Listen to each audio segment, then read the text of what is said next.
बिस्मिल्लाहिर्रहमानिर्रहीम।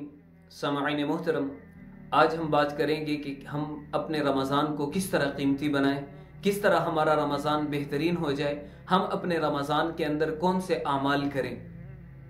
तो इस हवाले से सबसे पहली गुजारिश तो मैं अपने अहबाब से ये करना चाहूँगा कि सहरी का एहतमाम फरमाएं, इसलिए कि रसूलुल्लाह सल्लल्लाहु अलैहि वसल्लम ने इरशाद फरमाया तसहरु फ़इन्न फ़िस्सुहूरि बरका, तुम सहरी किया करो, इसलिए कि अल्लाह तबारक व तआला ने सहरी के अंदर बरकत रख दी है। सहरी करने के और भी बहुत से फ़वाइद हैं, लेकिन मैं मुख्तसर करता हूँ कि सहरी कर लिया करें, इसलिए कि सहरी के अंदर बरकत है।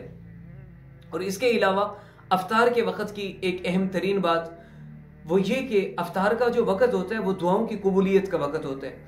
तो बाज़ लोग उस वक़्त को घर वालों पे गुस्सा करके, किसी को डांट के, किसी को बेइज्जत करके गुजार देते हैं। तो ऐसा नहीं करना, बल्कि उस वक़्त को हमने कीमती बनाना है। उस वक़्त के अंदर हमने दुआएं करनी है, उस वक़्त से हमने अल्लाह तबारक व तआला से मांगना है, क्योंकि ये वो वक़्त होता है जिस वक़्त में अल्लाह तबारक व तआला मलाइका के सामने अपने बंदों के ऊपर फ़ख्र फरमा रहे होते हैं। अल्लाह ताला फरिश्तों से पूछते हैं कि ए मेरे फरिश्तों, मुझे बताओ ये बंदे क्यों बैठे हुए हैं, इनको शदीद भूख लगी है, शदीद प्यास लगी है, खाना सामने है, पानी सामने है, ये खाते क्यों नहीं है, पीते क्यों नहीं है।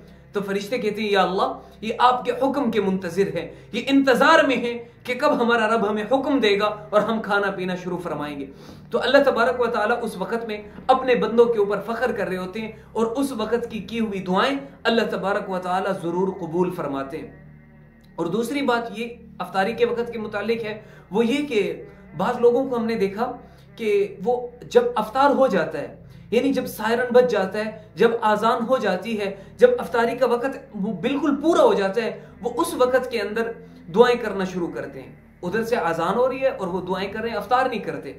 शायद वो ये समझते हैं कि हम अफ्तारी में ताखीर करेंगे, दुआ करेंगे तो अल्लाह ताला दुआ कबूल फरमाएंगे, जबकि ये गलत है। रसूलुल्लाह सल्लल्लाहु अलैहि वसल्लम ने इरशाद फरमाया कि अफ्तारी में जल्दी की जानी चाहिए। तो इसलिए अफ्तार के वक़्त होने से पहले पहले जितनी दुआएं आप करना चाहें करें और ज़रूर करें, लेकिन जो ही अफ्तारी का वक़्त बराबर हो, जो ही वक़्त हो, अजान पे आप रोज़ा खोलते हैं या सायरन पे आप रोज़ा खोलते हैं या घड़ी के टाइम पे आप रोज़ा खोलते हैं, जैसे ही अफ्तारी का वक़्त हो फ़ौरन से हमने रोज़े को अफ्तार कर लेना है। उसमें एक लम्हे की भी हमने ताखीर नहीं करनी, वक़्त से पहले भी नहीं खोल देना, लेकिन वक़्त से जब वक़्त हो जाए तो उससे फिर हमने ताखीर भी नहीं करनी। इसका एहतमाम फरमाएंगे। और दूसरी और अहम तरीन चीज़, रमज़ान के अंदर कुरान पाक की तिलावत कसरत से हो। इसलिए अल्लाह ताला ने इरशाद फरमाया शहरु रमज़ान अल्लज़ी उन्ज़िला फ़ीहिल क़ुरआन, कि हमने कुरान पाक को रमज़ानुल मुबारक में उतारा है। अगर किसी के जहन में ये सवाल आ जाए कि हमने तो उलमा से सुना कि कुरान 23 साल के अरसे में वक्तन फ़वक्तन थोड़ा थोड़ा कर करके नाजिल हुआ, और मैं कह रहा हूँ कि रमज़ान के महीने में, तो इसका जवाब उलमा ने इसके बहुत से जवाब दिए। एक आम फाहम इसका जवाब ये दिया गया है कि अल्लाह तबारक व तआला ने लोहे महफूज से आसमान दुनिया पर कुरान पाक को शहर रमज़ान में, रमज़ानुल मुबारक में या लैलतुल क़द्र में नाजिल फरमाया। फिर आसमान दुनिया से रसूलुल्लाह सल्लल्लाहु अलैहि वसल्लम के क़ल्ब अतहर पर, क़ल्ब मुक़द्दस पर, क़ल्ब मुतहहर पर, क़ल्ब मुअत्तर पर 23 साल के अरसे में नाजिल हुआ है। तो ये जो रमज़ान का मुबारक महीना है, ये कुरान की, यूँ समझ लीजिए कि कुरान की सालगिरह का महीना है। तो इस महीने में हम ज़्यादा से ज़्यादा कुरान पाक की तिलावत करें। और हम अगर अपने अकाबिरीन की जिंदगियों को पढ़ते हैं, उनको देखते हैं, तो हमें नजर आता है कि इमाम आजम अबू हनीफा रहमतुल्लाह अलैह वो रमज़ानुल मुबारक के अंदर 63 खत्म किया करते थे, यानी 63 मरतबा वो कुरान पाक को खत्म किया करते थे रमज़ान के एक महीने में। एक खत्म वो दिन को फरमाते, एक खत्म वो रात को फरमाते, और 3 खत्म तरावियों के अंदर उनके हुआ करते थे। तो एक महीने में 63 खत्म। तो अगर हम 63 खत्म नहीं कर सकते तो कम से कम इतना कर लें, इतना कर लें, कम से कम दर्जे के अंदर कि हमसे 10 खत्म हो जाए। 10 भी ना हो सके तो कम से कम 3 हो जाए, 3 भी ना हो सके तो 2 खत्म तो हम में से हर एक अपने ऊपर लाजिम कर ले कि इस रमज़ानुल मुबारक में हमने 2 खत्म जरूर करने। ये कुरान पाक की तिलावत का मामूल हो, और इसके साथ साथ हमने इस्तग़फ़ार को अपना वजीफा, उठते बैठते चलते फिरते हर वक्त में हमने अस्तग़फ़िरुल्लाह अस्तग़फ़िरुल्लाह अस्तग़फ़िरुल्लाह का विर्द करते रहना है। जैसा कि पिछली वीडियो के अंदर मैंने अर्ज की थी एक रिवायत कि रसूलुल्लाह सल्लल्लाहु अलैहि वसल्लम जब मिंबर की तीसरी सीढ़ी पे आपने कदम रखा था तो फरमाया था आमीन। साहबा ने वजह पूछी थी, तो रसूलुल्लाह सल्लल्लाहु अलैहि वसल्लम ने इरशाद फरमाया था कि जिब्राइल अमीन मेरे सामने थे, उन्होंने अर्ज की कि या रसूलुल्लाह सल्लल्लाहु अलैहि वसल्लम, तबाह बर्बाद हो जाए वो शख्स जो अपनी जिंदगी में रमजान का मुबारक महीना पाए और अल्लाह तबारक व तआला से अपनी मगफिरत ना करा सके। तो इसलिए हमने इस रमजान के अंदर अल्लाह तबारक व तआला से अपनी मगफिरत करवा लेनी है। इस रमजान को हमने अपनी जिंदगियों में इनकलाब का रमजान बनाना है। यानी पहले हमारे अंदर जो कोताहियां थी, पहले हमारे अंदर जो सुस्तियां थी, हमने अपना मुहासबा करना है। यानी हम में से हर एक ये सोचे कि पिछले रमजान में मैंने कुरान पाक कितना पढ़ा था और इस रमजान में मैं कुरान पाक कितना पढ़ रहा हूं। पिछले रमजान में मैंने नवाफिल कितनी पढ़ी थी और इस रमजान में मैं नवाफिल कितनी पढ़ रहा हूं। इस तरह अपना मुहासबा किया जाए और अपने रमजान को पिछले गुज़श्ता रमजानों से ज्यादा बेहतर बनाने की हम में से हर एक कोशिश करे। और इसके साथ साथ दीगर जितनी भी इबादत हैं, जितनी आप नवाफिल पढ़ना चाहें, और ख़ास तौर पर रमज़ानुल मुबारक में तहज्जुद का बहुत ज़्यादा एहतमाम हो। हमने सहरी में वैसे भी उठना होता है, तो सहरी में जब उठे हुए होते हैं तो वुज़ू करके 2-2 रकात करके 4 रकात, 6 रकात, 8 रकात, 10, 12 जितनी भी पढ़ना चाहें, जितनी अल्लाह तबारक व तआला जिसको तौफीक दे वो उतनी तहज्जुद भी ज़रूर पढ़ ले। हमारे हजरत हमारे पीर सब फरमाया करते हैं कि जिसकी ज़िंदगी में तहज्जुद नहीं है तो फिर उसके ऊपर ताज्जुब है। तो हमने ताज्जुब वाला नहीं बनना, तहज्जुद वाला बनना है। दुआ है कि अल्लाह तबारक व तआला हम में से हर एक को इसकी तौफीक अता फरमा दे। और जो आदमी नेक अमाल करते हैं, जो आदमी नेकियों की तरफ सबकत करते हैं, जिनको अल्लाह तबारक व तआला तहज्जुद की तौफीक अता फरमाते हैं, गोया कि अल्लाह तबारक व तआला उनसे राजी हैं। क्योंकि जब अल्लाह तबारक व तआला किसी से नाराज होते हैं तो अल्लाह तबारक व तआला उनसे रिस्क नहीं छीन लेते। अल्लाह तबारक व तआला की नाराजगी के असबाब देखने हो कि अल्लाह ताला नाराज है, कैसे पता चलेगा? देखो कि इस आदमी का इबादत में दिल लगता है या नहीं लगता, इबादत करने की तरफ दिल रागिब होता है या नहीं होता।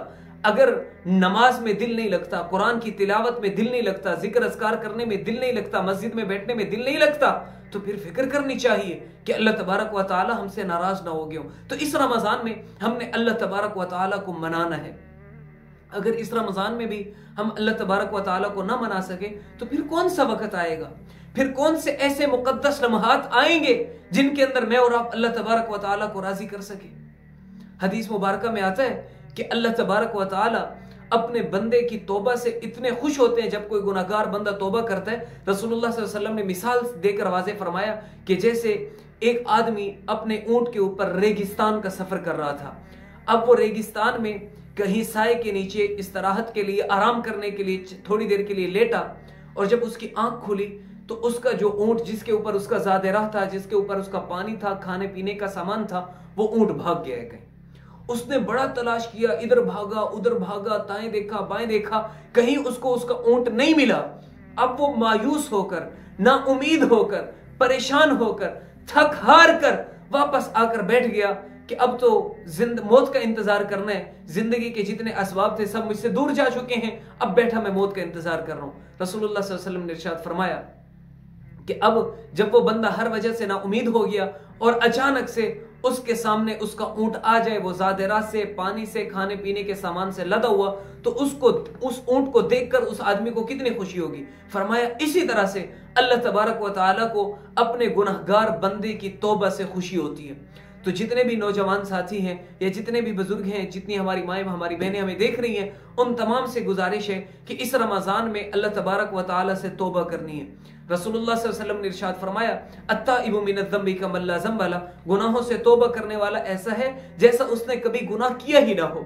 सहाबा ने पूछा, या रसूलुल्लाह सल्लल्लाहु अलैहि वसल्लम मत्तौबा, या रसूलुल्लाह ये तौबा क्या है? तो आप सल्लल्लाहु अलैहि वसल्लम ने फरमाया, अत्तौबतु अन्नदामा, ये तौबा जो है ये नदामत का नाम है। जब इंसान अपने अमाल के ऊपर नादिम हो जाए, इंसान को अपने किए पे पछतावा हो जाए, इंसान को शर्मिंदगी हो जाए, तो अल्लाह तबारक व तआला इसकी तौबा को कबूल फरमा लेते हैं। साबिका गुनाहों पे शर्मिंदगी हो और आइंदा ना करने का मुसम्मम और पक्का इरादा और तहिया हो, तो फिर अल्लाह तबारक व तआला से तौबा की जाए तो अल्लाह तबारक व तआला उस तौबा को कबूल फरमा देते हैं। तो दुआ है कि अल्लाह तबारक व तआला हमें इस रमज़ानुल मुबारक की बरकतों से तौबतन नसूहा अता फरमा दे। ऐसी तौबा, ऐसी पक्की और पुख्ता तौबा करने की तौफीक अता फरमाए कि उस तौबा के बाद हम कभी उस तौबा को तोड़ने वाले न बने। दुआ है कि अल्लाह तबारक व तआला हम सबको अमल की समझ की तौफीक अता फरमाए।